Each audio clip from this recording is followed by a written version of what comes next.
Hey everybody, welcome to the Siege Report. This is a brand new video podcast that I'm doing in collaboration with Nukem Dukem. So me, Icy Cat, and Nukem Dukem are going to be doing our best to bring to you every week somebody that's influential in the Siege community. And so without any further ado, Nukem, I'm going to let you just kind of do the handoff here. Awesome. Yes, so this is going to be a weekly thing where we get new members and we're going to take turns uploading to both Icy Cat and as well as my channel. And today I want to introduce a very special guest, a good friend of mine I met back in Skull Rain, is Serenity17. Welcome, Serenity. Hey, what's up? Good to be here. Yeah. Well, it's good to have you back, after your little absence. And how are you doing right now? I'm doing better. I feel like uploading the video I did released a lot of stress, and the response from the community has just been like really overwhelming. So, I'm doing a lot better, like stress-wise.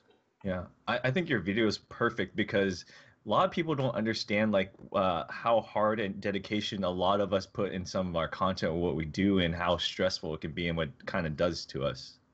Yeah, definitely. A lot of people say, how hard can it get and stuff. And I totally understand that. And it's kind of hard for me to say, like, it's hard because every time I just hear those people say, oh, you're just making videos. Like, yeah, sure it is. But it's mainly it's a lot of time and a lot of stress because, the slightest thing you can do wrong on YouTube might be like a big deal. And you're always, walking on like thin edge or whatever it's called. So. Yeah, it can be pretty stressful. That can break you. Mental health is a real thing.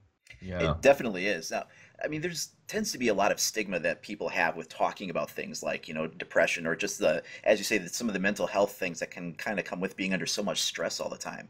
Did you feel like that was something that was like sort of hard to go that personal with things, or did it just feel like the right thing to do to kind of talk about that? Yeah, I really, like, I'll be honest, I really did want to make that video. And for like every single minute I was making it and I was editing it, it just felt like it was the wrong thing to do. Like all the red flags were popping. All my senses as a, content creator or YouTuber were just like, going off because this kind of video you really don't want to make as a YouTuber. If you go too much in detail, you're giving a lot of ammunition to the haters. Now they know how to hit you, and there's just a lot of things it's just not natural to say everything, lay down everything like that and just everyone can pick at you so easily now. But I feel like what made me do it is when I posted on Twitter and I asked, do you guys want me to make a video like that? And pretty much everyone said yes. So I was committed. If I want to do something, usually, if I want to make a promise, I just make it public. And if people want it, then I'm committed. There's no going back. So I had to upload it. But as soon as I uploaded it, I felt so much better. Like I just thought it was not going to go that well, to be honest. Yeah. But people seem to be a lot more mature than I thought. Yeah.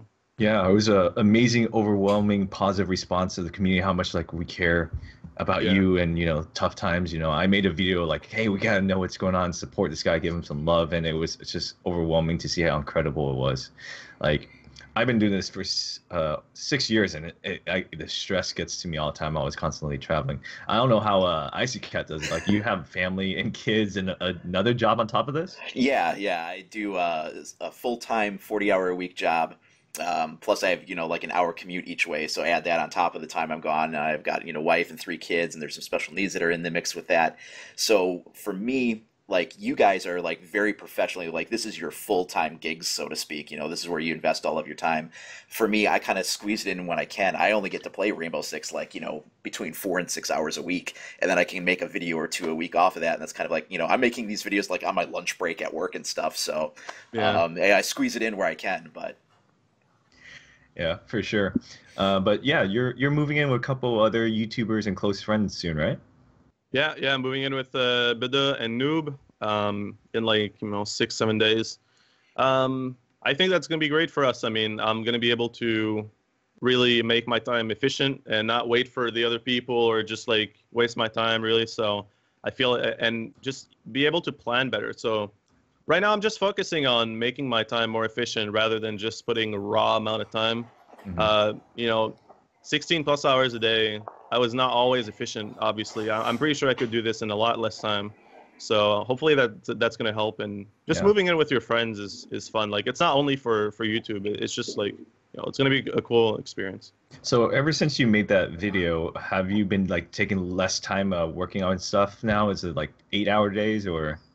It really depends. I mean, I'm trying to force myself less to play, so that, because really, if you force yourself to play a lot, what happens is you just hate what you're doing, and that makes your time just so inefficient, right? Like, I would play really long hour days, and I would get a lot less content than if I was happy for like 5 hours. So I'm really focusing on not forcing myself too much so that my time is more efficient. And I don't know, it's a tough question to answer how much time I'm putting in. Like, some days I just don't do anything, or I do a little bit of editing, and some days I, you know, just like I used to do, like, you know, 15 hours. I don't really know. It's really like up and down, yeah. Yeah, for sure. So, you know, since you've been taking time on and off, like, what's your thought on Operation Health that, you know, you kind of jumped back in as now Operation Health? Well, I mean, there's a lot of ways to look at it, right? Like, as a content creator, it's definitely a very challenging time, because people don't really realize this, but, you know, we talk about the new stuff, the new rumors, the new operators. For me, it's like when the new season, you know, pops up. I mean, that's big time, like, important, because there's new operators. Lots of people are going to come back in. You know, it's a great opportunity to spend a lot of time on your YouTube channel. Right now, it's a little bit stale, but I feel like the game needed it. And so, yeah, as a content creator, I understand why it's happening, you know, Operation Health. But yeah, it's a little bit, it's actually a lot more challenging right now to make videos than, you know, it is when there's a new season. But as a player, I mean, I totally understand what they're trying to achieve. And I just admire the guts that, you know, like, and the courage that it took for them to say, hey, we're not going to release the content in due time. And we're confident that we can fix a lot of things, and you guys will, you know, thank us later. So I feel like that's, you know, I really respect that. Yeah. I just hope they will deliver. It's going to be a really important season. It might not seem like it because there's no new content, but this is like a pivotal point for Siege, I think. Well, we are getting some fundamental things that are being added to the game, though. I mean, one-step matchmaking in this season has brought a lot of streamlining to how fast we can get into games. And I think that although that's sort of like an invisible thing, it's behind the scenes, you're not really thinking about it, as opposed to when you used to be in some of those queues, it was like, oh, this is taking forever, and now it's so much faster. So that's great. Yeah. And then, of course, the other thing is, I mean, there's alpha packs on the horizon. So how do you feel like that's going to impact the game? Everyone wants alpha packs. When it's coming out, like, Icy Cat and I get hundreds of, like, comments and questions like, when are alpha packs coming out? When's it coming out to console? Or things like that. Yeah, I really don't have any. Can you hear the train, by the way?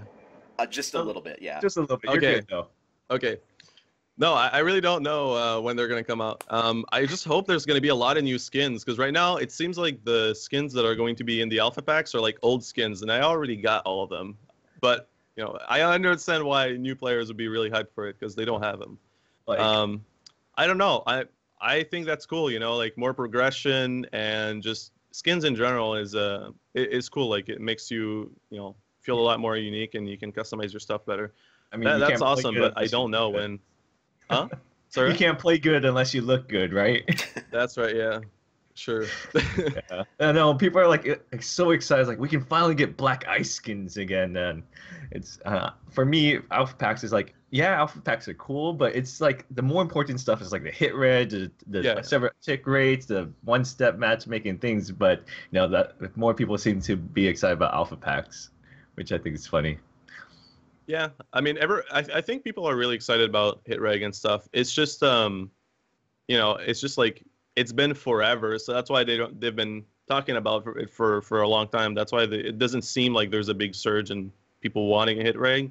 You know, it's been forever. It's been since the game launch. Alpha pack is new, so that's why, you know, it seems like people are really hyped for it.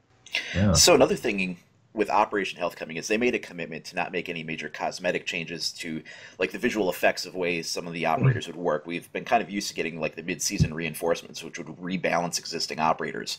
They said they were really not going to do that this time. But what they did do when we saw in the last patch was that they gave the Glaz nerf overall, you know, in a couple of ways. And what are your opinions on that? How do you think that's affected that operator and the game meta?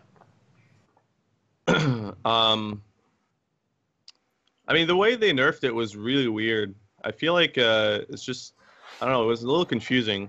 When I came back to the game, I was like, like they removed the smokes from Ash, like, okay. But I mean, I guess it was needed for sure. And Operation Health is going to be a long season, so obviously, like, we needed a change because it was really, like, it was just like kind of a boring meta game. But I feel like the way they did it was kind of weird, but I don't know. I can't really say. I wasn't playing much while Glaz was buffed. You know, I really didn't play that much, so I can't really understand like the insane amount of frustration that everyone had towards him. But yeah, it's kind of weird the way they did it. Yeah. Yeah, I think in Pro League he was like a 3% pick rate, and then when they buffed him with the thermal vision, he became like an 80% pick rate, and people were screaming overpowered. Yeah. And they nerfed him to that. How would you think you would fix it? Well, a lot of the community just asked for him to not have the smokes anymore, and also the nerf on the intensity of the thermal scope. I feel like that would have been more. I don't know. It would have made more sense, you know, like Siege is about teamwork and all that stuff. And I feel like if Glaz can't go by himself and he needs his team to, you know, smoke for him and, you know, you lay down tactics that way, I feel like that would have been a little bit more interesting. Maybe the developers thought Glaz needed to be by himself. So that's why they nerfed the smokes on Ash and stuff. I don't know. I'm kind of confused. So how Yeah, do you well, think that impacts Ash being such an aggressive operator that usually, you know, fast-playing people will take, and then giving her flashbangs? Do you think that that's really changed the way that she gets played and makes her like even more aggressive yet? Yeah, yeah.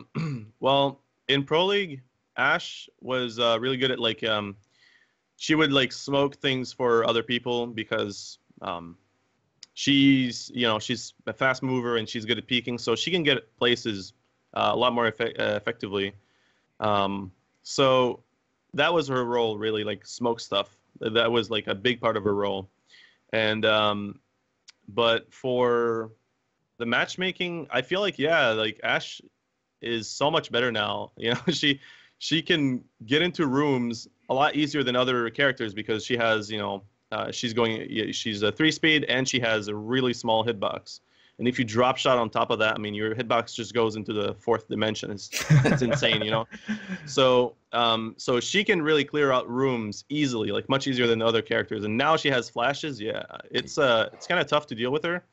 But I feel like that playstyle doesn't really work that well. If the other team is like, if the other team actually cares about what they're doing and they, you know, they get on cams early without, you know, they actually like, reinforce stuff fast and they get on cams, you can generally see her coming.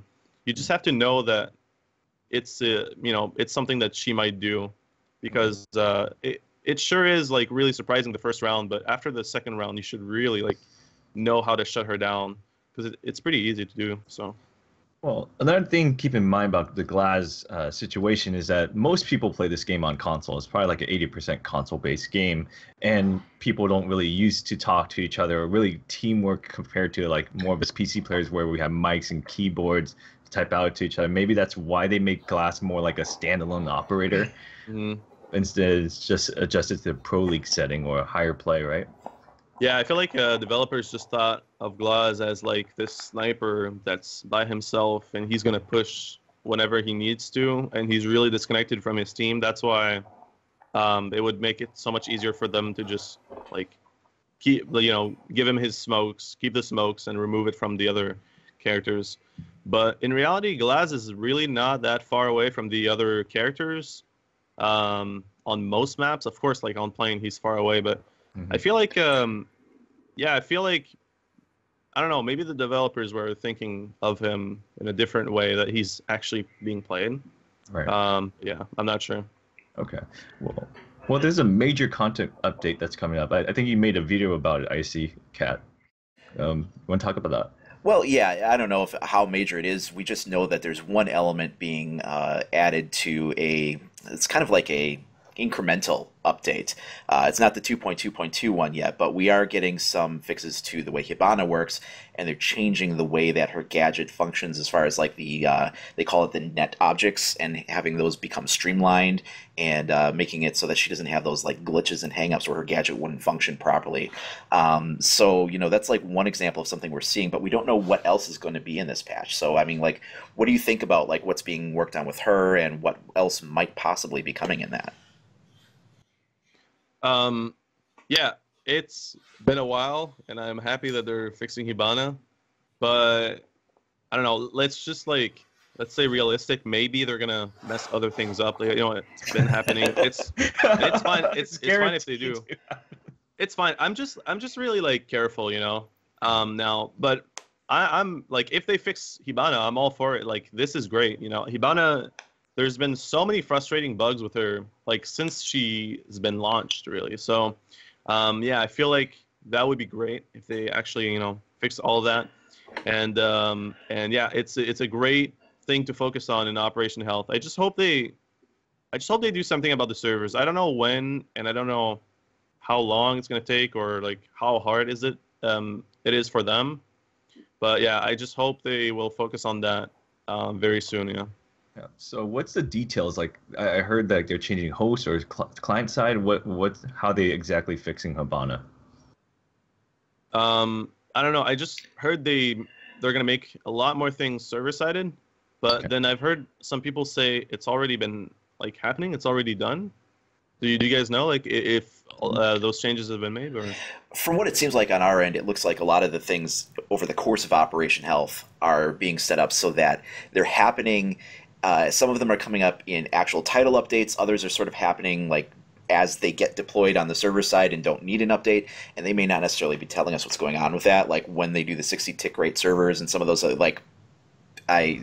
like they do it on their end, and hopefully we don't notice any problems. I don't know. Wait, what was the blog about yesterday of how they're fixing her?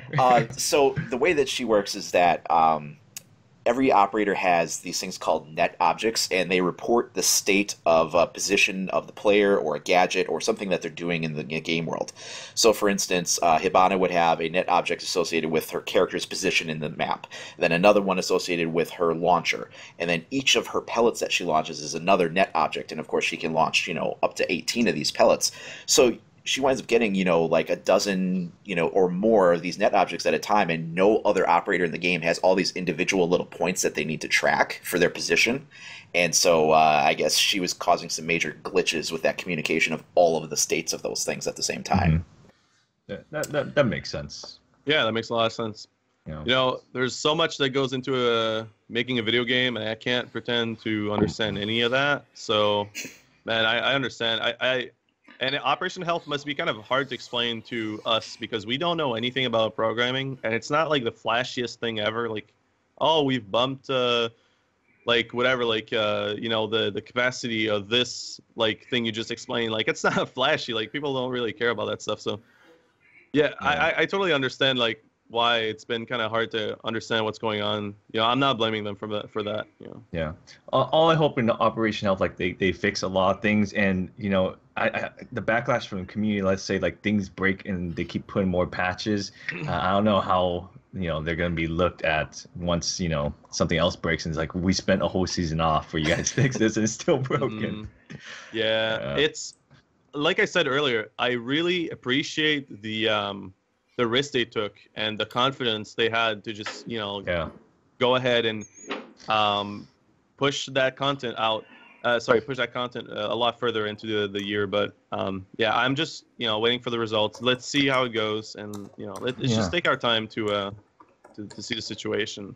All right, so let's talk about something more exciting that we all can look forward to is the Hong Kong operators with an additional Polish operators coming out. So IcyCat and I made several videos of this based on the leaked TTS information several months ago, and so the rumors is we have a, an attacker that's called Dazzler,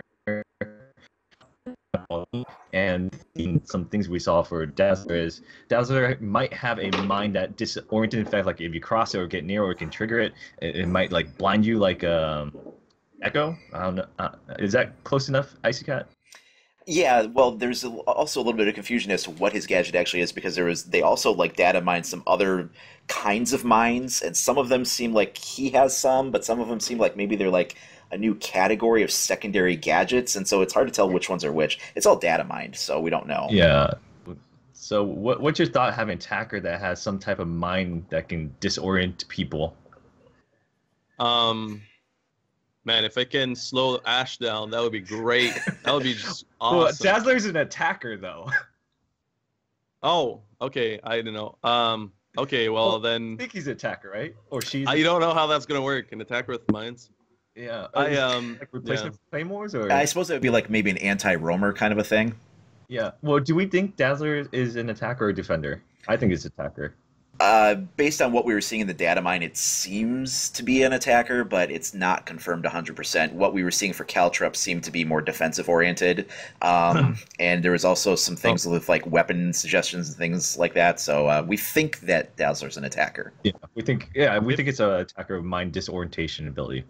So I mean, if it's an attacker with mines, imagine like, because right now it's so hard to defend. Well, it's so hard to take back a site because just pretty much all the operators that's been put into the game, they're really good at stopping the defenders from coming back into the site after you plant.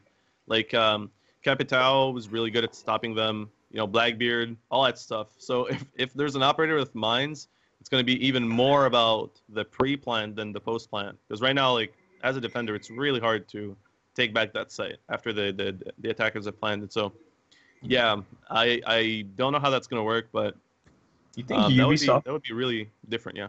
You think Ubisoft is more like, hey, we want you to defend the objective and less roaming, since they had Jackal that was anti-roamer, and now they have a new operator that might like, hey, put defensive mines up? Yeah. Oh yeah, that would make sense actually. Bring up a good point. I think Ubisoft wants the roaming metagame to slow down a little bit. So I feel like that would make a lot of sense with what they are trying to do. But it would be hard to make that work because an attacker with mines, you know, you would have to clear spaces up to go there, and then you would come back. So that would be like a lot of time taken out of your round just to place those mines. Yeah, but let's say we're wrong, and you know the mine is more of a defender. How would that change the game? I don't know. Like, if I think he would at least slow down Ash. That would be good. You know, I always try to think about matchmaking, not really pro league, because matchmaking is what like pretty much everyone plays. So in matchmaking, that would slow down Ash. That would it would definitely make the metagame a little slower. But I feel like there's already Capcan and Frost. I don't know how that would work. I feel like there's Echo too, and you know that would make Echo even more obsolete. Yeah, dude, they need to buff Echo in some way. That would be really interesting because he would bring so much more new content to the game. I feel like that would be a big thing. Have they change out Echo? So what about the other operator then that we've kind of heard about, which would be Caltrans? Again, we think that Caltrans is a defender. That's not 100% confirmed, but seems like there's some kind of an area of effect deployment with maybe some kind of something similar to barbed wire that maybe causes damage or something like that. Again, not confirmed to be a defender, but we think it is. What would you think about something like that being in the meta? So what is it? Something about barbed wire? Again, we're not 100% sure, but Caltrans are, of course, something that you would, in medieval times, toss out and have people step on. The foot soldiers would step on them and they'd be incapacitated and slowed down. So it would have, like, an area of effect similar to barbed wire, but being clusters of, like, these like Spikes little on the spikes ground. on the ground. Yeah. Yeah. Damn. So, I mean, if that really is, then Ubisoft would be really trying hard to slow down everyone because it would be mind zone attack, mind zone defense. Honestly, I'm kind of I would like Ubisoft to do that kind of operator because, like, the thing is, I feel like Rainbow. The more we advance into the game, the more people are just like comfortable about running everywhere because they know the maps really well, and I feel like bringing it back to what it was like in the beta. In the beta, there would be like very little roaming. Everyone would stay on site, and that was really interesting. So I feel like that would be good, even though it doesn't seem that interesting and it doesn't seem that exciting. The metagame implications are really what you need to focus on, and yeah, I think that would be good. Like slowing down the attackers, forcing them to actually drone themselves in, and Right. try to make a plan up before actually going into the site and not really like rushing everywhere and try to peek everyone better. Like, yeah. And the final thing that we've kind of gotten a leak on regarding Season 3 was that there was a dead spot in the map list on the terrorist hunt rotation for a map called Theme Park. So again, not 100% confirmed to be the Hong Kong map, but it seems likely. What are your thoughts on a map that might have something like that? I mean, I would have to see it, but I don't know. I feel like a theme park, maybe it's outside, because it would be kind of hard to make a theme park inside, unless it's a big building. I don't know, but I feel like a map outside would be pretty cool. Like you'd be able to hear a lot better outside, and that would make you be able to run out a lot more. If there's less walls, you can hear the attackers outside. You can run out. I don't know. I'm just speculating here. Like, I don't really have that much to go off of, but yeah, that would be cool. A map that's like completely outside. I would really like that.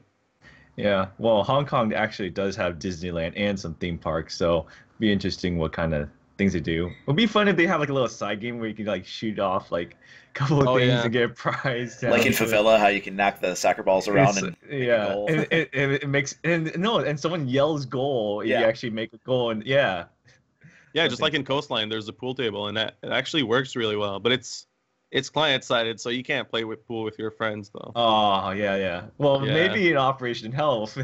Oh my God, that would be the best feature. Oh, it'd be great for content creation too. But no one plays a game anymore. Well, I actually played tic-tac-toe with Noted once. Oh yeah. And I won. I destroyed him. I was there for it, and we were up 3-1, and we lost the whole game because you guys played tic-tac-toe the rest of the time. Yeah, we punched the things. Yeah. It took forever. Exactly. What are your thoughts on having 3 operators in the next upcoming season? Would it like really change much, or? Yeah, I kept talking about this with my friends. I was like, what are they gonna do? Because there's gonna be like 2 attackers or 2 defenders, and one one or the other. Like, I don't know how that's gonna play out. There's gonna be more operators on one side than the other. I don't think it's that big of a deal, and it's gonna be exciting for content creation because man, there's going to be a lot of content. Like 3 operators in one season, that's just like tons of stuff to talk about. So yeah, I'm really excited for the new season. It's just going to be really refreshing because right now it's kind of a little bit stale. Yeah, it definitely has felt like Velvet Shell is lasting 6 months. Instead of being like a new season of Operation Health. Yeah, I mean, it's the cost that we have to pay, but I feel like if Operation Health actually goes, well, I feel like it's going to be all worth it. But we're gonna have to wait, man. I just really am excited to see the results of Operation Health. Like that's what it's all about. Pretty much every content creator that I've talked to have said that it's a very pivotal point in the game right now, and we're just really excited for the results. Yeah. Yeah, so I was speculating on Icy Cat when it'll come out, and we think it might be middle of August because you still need to have patch 2.2.2. Yep, come out, and you need like a week or 2 to see how things are settled with the new patch before you roll out another major patch to next season. So we might get Operation Health for maybe a little longer than the roadmap suggested, which is just to July. Oh, really? Okay. Oh yeah, I didn't know that.